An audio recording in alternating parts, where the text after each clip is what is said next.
А мы в студии с нашими прекрасными гостями, и сразу же спешу представить наших дорогих гостей, которые уже заняли свои почетные места.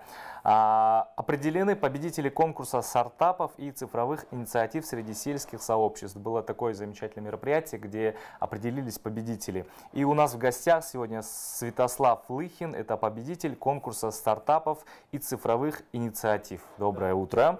А также Айджан Алыбаева, Айганы Шаволотова, победители конкурса стартапов и цифровых инициатив также.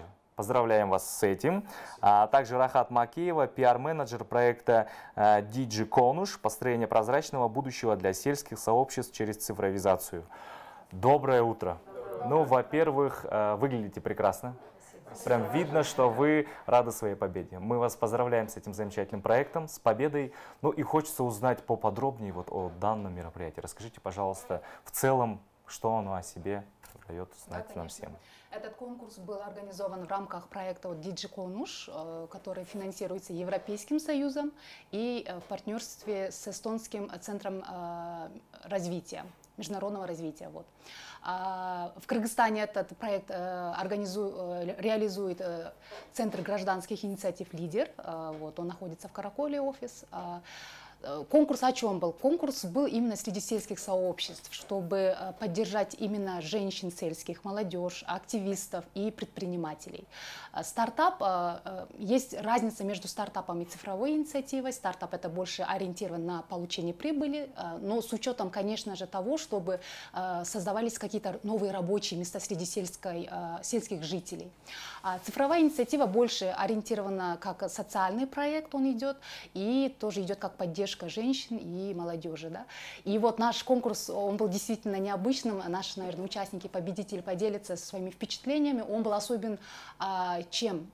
Отличался тем, что в рамках него, они не так, да, просто мы объявили конкурс, и все подают, и просто готов, не готов. Да? Ну, сельские жители, мы понимаем, что они зачастую даже не могут не то что написать проект, стартапы, да, подготовиться и презентовать, они не могут даже, возможно, элементарные какие-то действия делать на компьютере и другие действия, да, допустим, презентация PowerPoint и так далее. Вот. И особенность была в чем? Мы подготовили, они 4 недели обучались у классных менторов. Мелиса Маганов, бизнес-консультант мы привлекали, и Аида Курбанова, она занималась больше социальным проектом. Вот мы им, конечно же, очень благодарны. Они обучились, можно сказать, писать проекты с нуля, научились классно презентовать свои проекты именно для инвесторов. И я думаю, что если даже кто-то не победил, в целом было у нас 60 заявок, на акселерационную программу, на обучение, вот, на тренинг 4-недельный, они прошли вот где-то не где-то 34 проекта. А на сам питчинг, на презентацию прошло 25 проектов, прошли 25 проектов, и победителями стали у нас 13 проектов. Вот. И даже вот те, кто не победил, они сами говорят, что, знаете, мы даже не очень расстраиваемся, потому что мы получили колоссальный опыт, мы теперь можем дальше уже презентовать свои проекты, писать новые проекты. То есть это, я считаю, что это действительно бесценный опыт. И самое интересное, хотелось бы сказать, что вот среди участниц самая молодая была, ей всего лишь 10 лет, девочка. Она разработала, ее команда, подружки, разработали мобильное приложение «Красная книга» о краснокнижных животных Кыргызстана.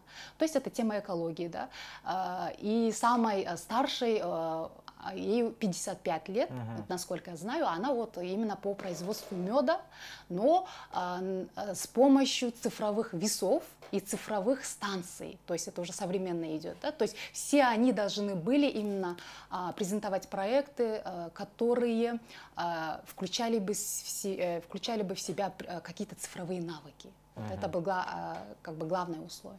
Ну и хочется поговорить с нашими победителями. Во-первых, еще раз вас поздравляем.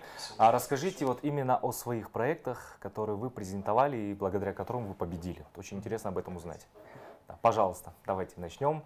Ну, давайте. Наш проект называется «Аракетка Береке». Мы с Айджан давно уже занимаемся обучением CRM-системы и хотели бы приблизить жителей сел и сельской местности к работе с компаниями в городе и также в странах СНГ. Сейчас очень большая нехватка людей в цифровом бизнесе. Вот, и мы вот хотели бы восполнить вот этот недостаток. Вот, проект очень интересный. Мы будем не только их обучать, обустраивать на работу, вести менторство в последующем, чтобы они могли качественно выполнять свою работу. Ну и да. Подходит для женщин с детьми и для людей с ограниченными физическими возможностями, то есть кто на костылях передвигается или по каким-то особенностям трудно двигаться, но может хорошо работать ментально за компьютером. Работать можно с CRM-системами по 3-4 часа в день, и зарплата начинается от 10 тысяч сом. Для Бишкека это низкий уровень зарплаты, так как прожиточный минимум выше, но для сельского региона это достаточная сумма, чтобы с частичной занятостью, без отрыва от дома, работать на компанию, которая находится в столице или даже в России, самореализовываться и получать доход таким образом. Не нужно уезжать в другие города. Да, ну и Айджан и Айганыш, да? Вы у нас... Айджан?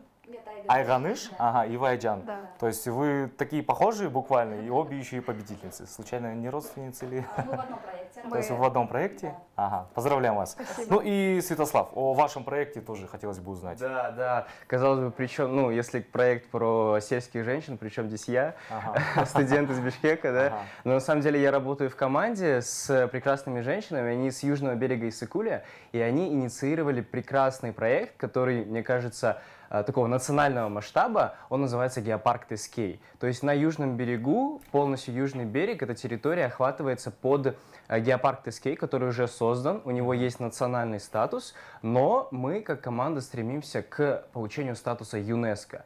Этот статус, ну, сами понимаете, ЮНЕСКО международная организация, и этот статус даст этой территории больше преимуществ именно местному населению в плане бизнеса, предпринимательства, развития там, продуктов, экопродуктов, туристических каких-то продуктов и так далее. И к этому мы сейчас стремимся. И как раз в проекте DJ Kanush мы участвовали с проектом QR-коды для геопарка Тескей. Мы хотим установить в кафе, отелях, где в туристических достопримечательностях QR-коды, которые бы вели на сайт, который бы рассказывал про продукты, про людей, про места именно вот этого геопарка Тескей. И да, прекрасное было время, проведенное время обучения, проведенное в проекте, очень много узнали, победили, да, и теперь будем реализовывать этот проект. И, кстати, Геопарк Тескей, если на следующем году уже приезжает оценочная комиссия, если мы пройдем, то это даст огромный толчок к развитию геопарков и в других регионах, потому что геопарки можно создавать в каждом регионе Кыргызстана, и таким образом каждый регион Кыргызстана будет иметь возможность привлекать большие инвестиции, много туристов, научное сообщество, в культуру, в образование и так далее. Так что я думаю,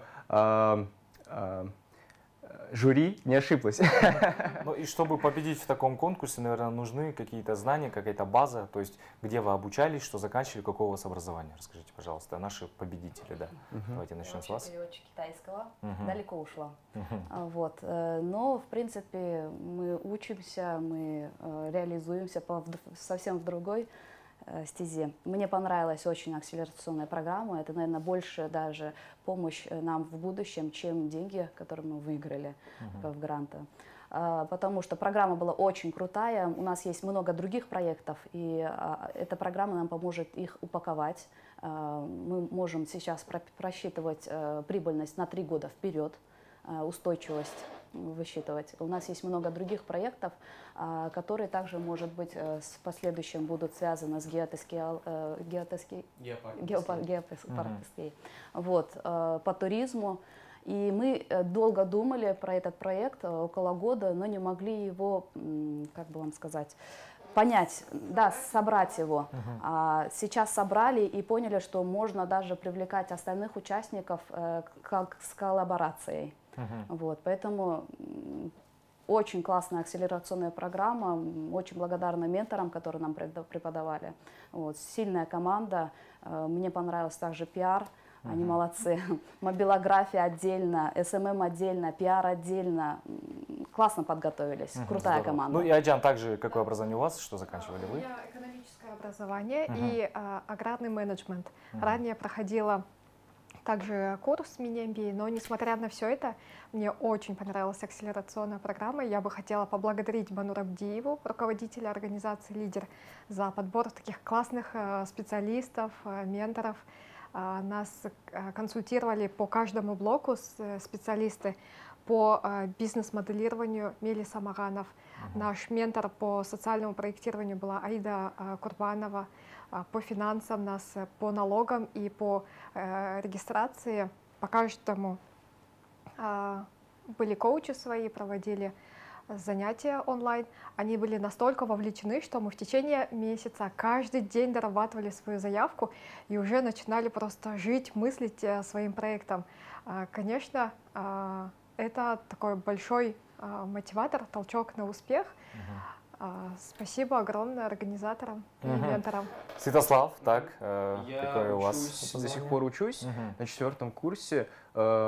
Я европовед, но также я работаю в общественном объединении, которое занимается продвижением зеленой экономики среди молодежи Кыргызстана и защитой окружающей среды, повышением экологической осознанности среди молодежи и населения Кыргызстана. Поэтому мне было так интересно вовлечься вот именно в проект «Геопарк Атыскей».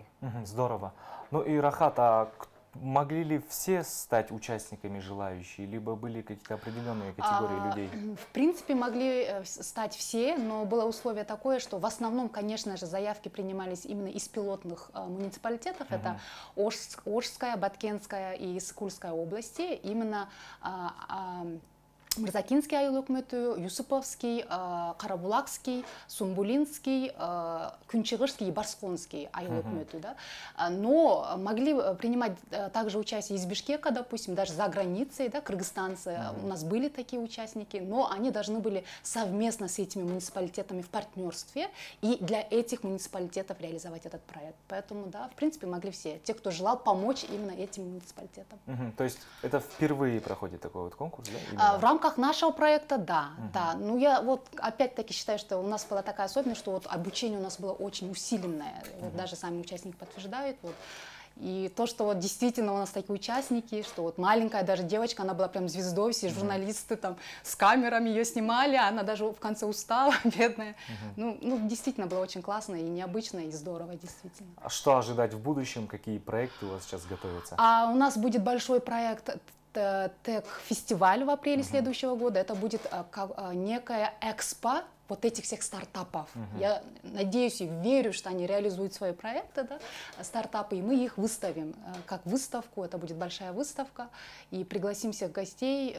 Ну, надеемся, возможно, даже наш президент страны посетит, потому что вот наша страна, она ориентировалась уже на креативную индустрию, да, всем это известно, и я думаю, что нас поддержат.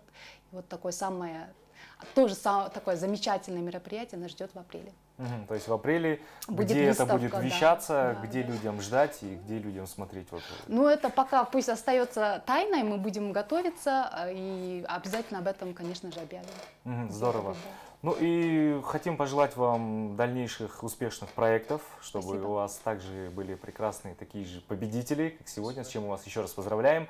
А сейчас хотим вот каждому из вас предоставить буквально слово для наших телезрителей, чтобы вы, возможно, призвали всем, кто хочет участвовать в таких проектах. Ну и все, что у вас на душе, можете, пожалуйста, сказать нашим телезрителям. Ну, я хотела бы, наверное, сказать, чтобы все верили в себя, в свои проекты, что нет ничего невозможного, главное верить, конечно же. И вот сегодня мы разговаривали даже с участницами, они говорят, главное, оказывается, в себя верить, и может все, что угодно, да, случится с тобой, все, что ты хочешь. Главное, верьте, идите вперед, и я думаю, вы обязательно найдете поддержку. Не бояться, главное, идти вперед. Давайте продолжать. Я полностью согласна. Действительно, верьте в свою идею. Если вы живете вот так, ну, на уровне головы, идею, видите какую-то проблему в обществе, то и знаете, как это можно решить, объедините это все, пропишите, как вы считаете возможным. И действительно найдется способ реализовать. То есть очень много таких конкурсов проходит для стартапов, есть фестивали для привлечения бизнес-ангелов, инвесторов. Если действительно хорошая, интересная идея с пользой для общества, она найдет способ реализации. Да. Я бы хотел обратиться в первую очередь к молодежи, потому что сам являюсь частью. Вы самая большая и важная часть этой страны. Без вас никуда, без вас нет будущего, без нас, точнее, нет будущего. Поэтому я хотел бы сказать, чтобы каждый стремился к своей мечте, ничего не боялся и реализовывался, потому что в Кыргызстане очень много всего можно сделать. Это действительно уникальная страна, где твои возможности, твои таланты всегда могут реализоваться. Поэтому только верьте в себя, идите к своей цели и участвуйте в таких проектах. Они помогут вам повысить ваш потенциал. Я участникам до этого тоже рассказывала, когда перед тем, как объявили победителей, девочка сзади сидела, участница, она говорила, ну, если я не выиграю, я не расстроюсь. Я Айджан сказала, после выигрыша пойдем сразу праздновать, вот, хотя мы еще не знали, что выиграем. Вот, и я думаю, что настрой должен быть хороший и вера в победу. Спасибо вам большое. Ну, глядя на вас, я думаю, наше будущее в надежных руках. Спасибо вам большое за то, что вы, в принципе, участвуете и поддерживаете такие проекты. Рахат, вам огромное за инициативу и за организацию таких больших конкурсов. Еще раз желаю вам огромную благодарность за то, что сегодня были с нами. Ну а мы напоминаем, то, что у нас в гостях были победители конкурса стартапов и цифровых инициатив среди сельских сообществ. Святослав Лыхин, победитель конкурса, Айджан Алыбаева, победительница, Айганыш Шаволотова, также победительница конкурса стартапов и цифровых инициатив. Ну и Рахат Макеева, пиар-менеджер проекта DG Конуш, построение прозрачного будущего для сельских сообществ через цифровизацию. Спасибо вам большое. Желаем вам также дальнейших побед и успехов.